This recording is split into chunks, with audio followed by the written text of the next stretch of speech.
sa isang napaka-exciting na anime na kung saan ang hari ng mga demonyo ay pumatay at sumira sa mahigit 150 milyong tao, na iniwan lamang ang 6 na mandirigma at ang mga eksena ay brutal, kung saan halos lahat ay namatay at ang bansa ay sinalanta. Tulad ng inyong nakikita, lumitaw ang hari ng mga demonyo sa kanyang tunay na anyo, na sobrang nakakatakot at nagsimulang magsalita sa mga tao. Tinawag silang mahihinang nilalang na hindi kailanman makakatalo sa kanya. Gayunpaman, may isang tao na tila hindi natatakot sa banta at ito'y mukhang isang mahusay na mandirigma, at pagkatapos ay lumipat ang eksena sa isang berdeng bilog na kumakatawan sa mga kaharian ng kadiliman, na sumisimbolo sa pinakamasamang kalamidad na dumating sa sangkatauhan. Ang ating mundo ay napalibutan ng maitim na ulap, at hindi natin alam ang nangyayari sa ilalim ng ulap na iyon, pero ang alam natin ay wala ni isang nilalang ang nakakasurvive sa lupang sinalanta nito.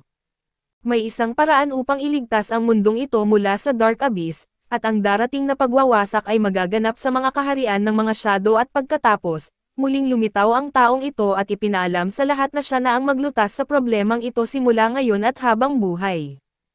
Ipinahayag niya na lalaban siya sa hari ng mga demonyo at tatapusin ang bangungot na ito. Ang hari ng mga demonyo ay tinipon ang kanyang malalim at nag-aapoy na kapangyarihan at agad na binato ito sa mga mandirigma, ngunit itong makapangyarihang mandirigma na may pangalang Dacer ay nagawang harangan at tanggapin ang buong atake.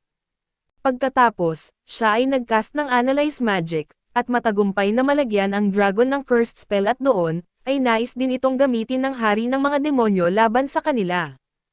Sa sumunod, sinimulan ng kanyang mga kaibigan na umatake sa hari ng mga demonyo, kaso pinagtawanan lang sila nito at tinawag silang mga baliw at mga mangmang na tao, dahil na rin sa kanilang lakas ng loob na harapin siya.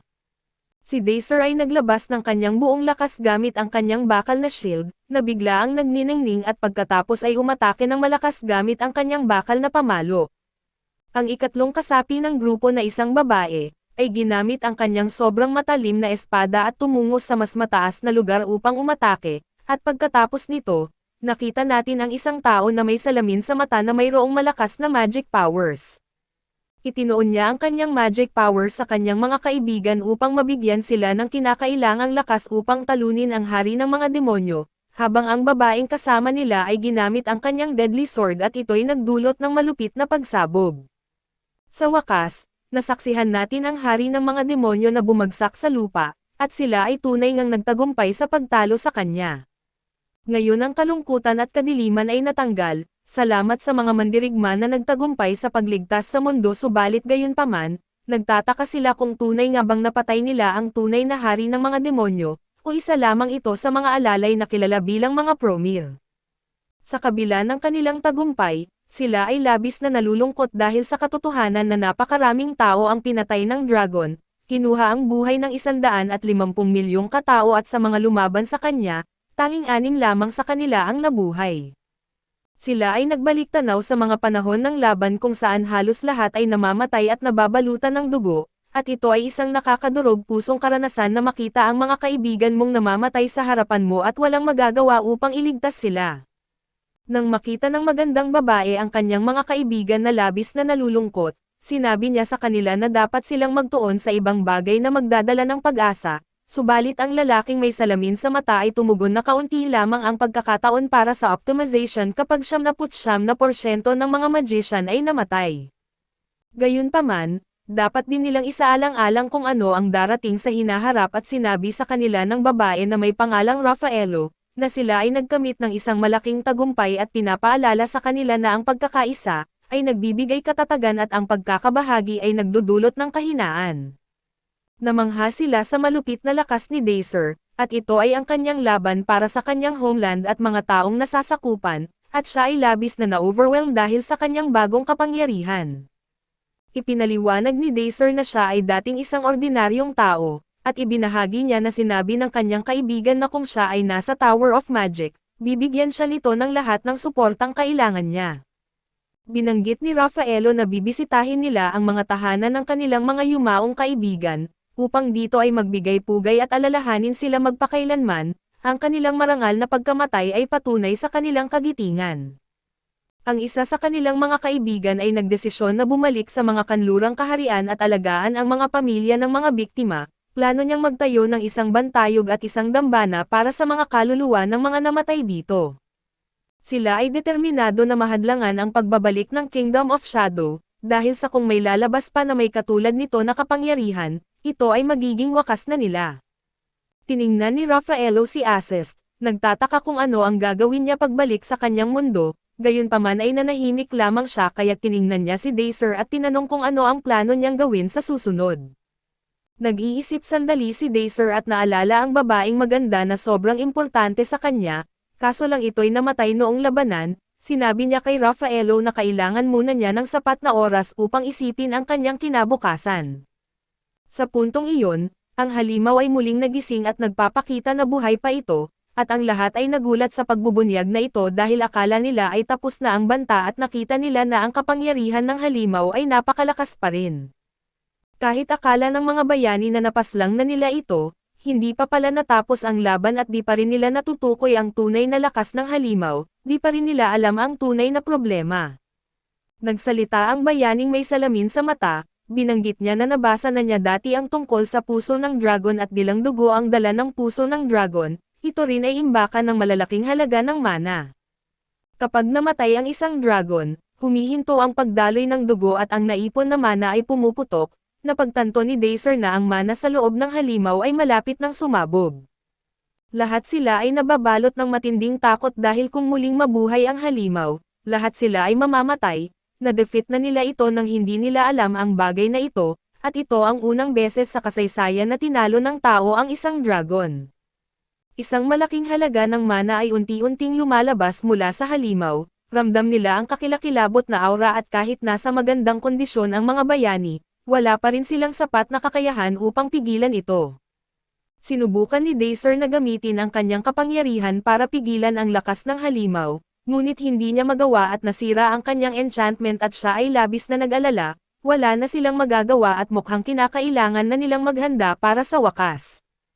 Ang lahat ay nawalan ng pag-asa dahil sa wala na silang magagawa laban sa parating na kalamidad, at handa na silang tanggapin ang kanilang kapalaran subalit, hindi nais ni Dacer na matapos ang kanyang buhay ng ganito, na katulad ng sinapit ng kanyang mga kaibigan.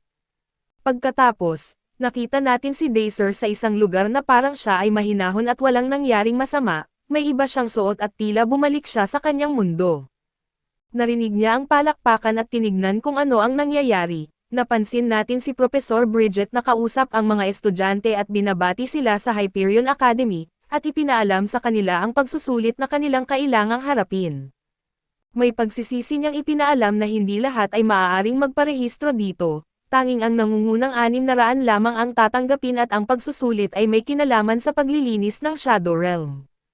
Nagulat si Dacer at ang mga estudyante ay nagulat din. Isang estudyante ay nagsabing ang Shadow Realm ay imposible at sobrang delikado, doon ay nagpanik si Dacer at binanggit na hindi ito maaari at ito'y imposible.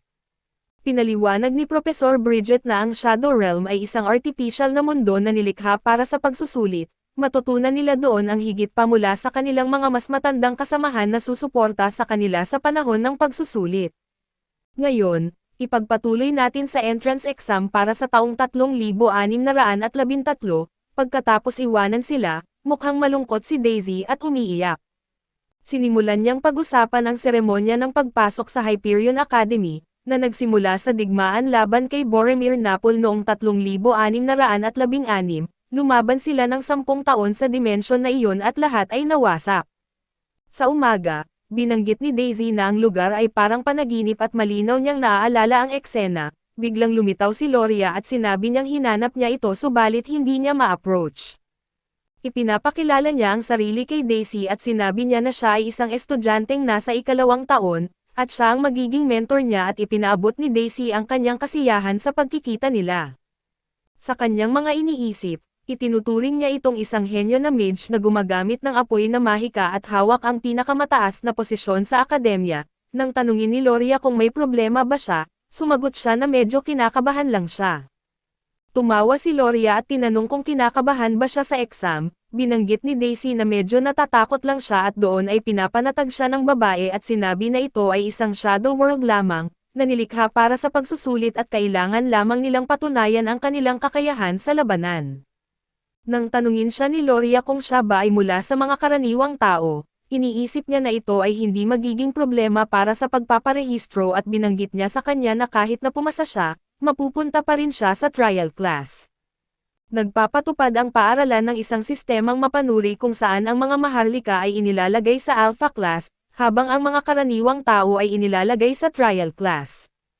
Kahit may talento ka, hindi ka makakatanggap ng maayos na edukasyon kung ikaw ay isang karaniwang tao. Maraming talentado na mage ang nasasayang ang potensyal dahil sa ganitong pamamaraan.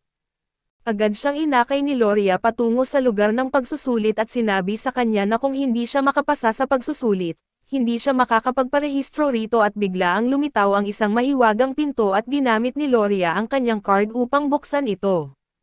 Pumasok sila sa gusali na puno ng maraming screens at estudyante. Ang lugar ay nakakamanghang ngunit napansin ni Loria na hindi mukhang nagulat si Daisy.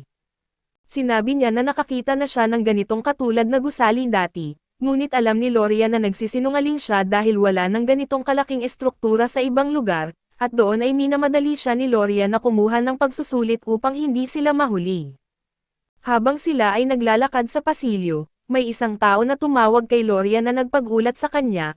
Ito ay isang binatang may asol na buhok at mukhang sobrang masaya. Inakala ni Daisy na ang lalaki ay isang water mage at hindi niya maunawaan kung bakit kausap ito ni Loria. Binulungan niya si Loria na sa tingin niya na hindi gusto nito ang lalaki kung saan, sinagot siya ni Loria na hindi lang niya ito gusto, kundi inaayawan din niya ito. Nagpakilala ang lalaki bilang si Alheim, mukhang naguguluhan si Daisy sa kanilang pakikitungo subalit masaya si Alheim na makita si Loria sa akademya. Hindi pa rin sigurado si Daisy kung ano ang tunay na pagkatao ni Alheim, ngunit alam niya na matagal bago siya nakarating dito at napagtanto ni Daisy na ang pagiging mabagal ni Loria ay dahil sa kanyang maliit na tangkad. Sinagot siya ni Loria na nag-overreact siya tulad ng dati, at ipinapahiwatig na ang kanyang mga salita ay walang mga basihan. Sumagot siya na wala siyang maaasahang magandang salita mula sa isang fire mage na tulad niya. Sinaway siya ni Loria na dapat alam niya ang pagkakaiba sa pagkatalo at tanggapin ang pagkapanalo sa isa. Nagpalitan sila ng mga masasakit na salita at lumaki ang galit sa pagitan nila.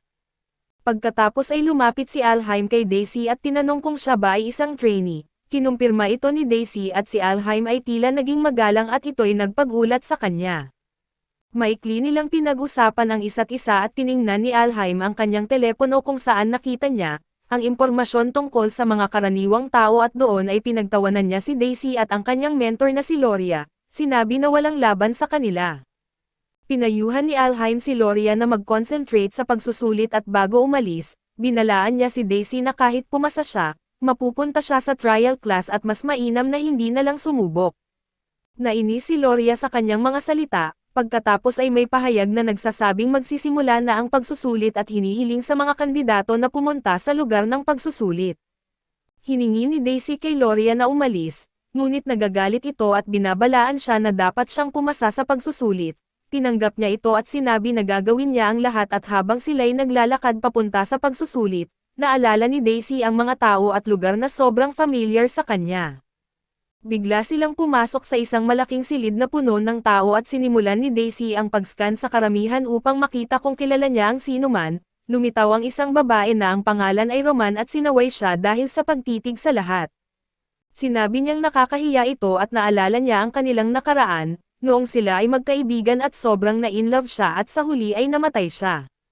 Sinabi ni Daisy na hindi niya alam kung bakit nangyari ito, pero hindi niya papayagan na maulit ang trahedya at nangako siya na babaguhin ang kasaysayan ng mundo, at doon na rin nagtatapos ang ating recap sa unang episode ng bagong anime na ito.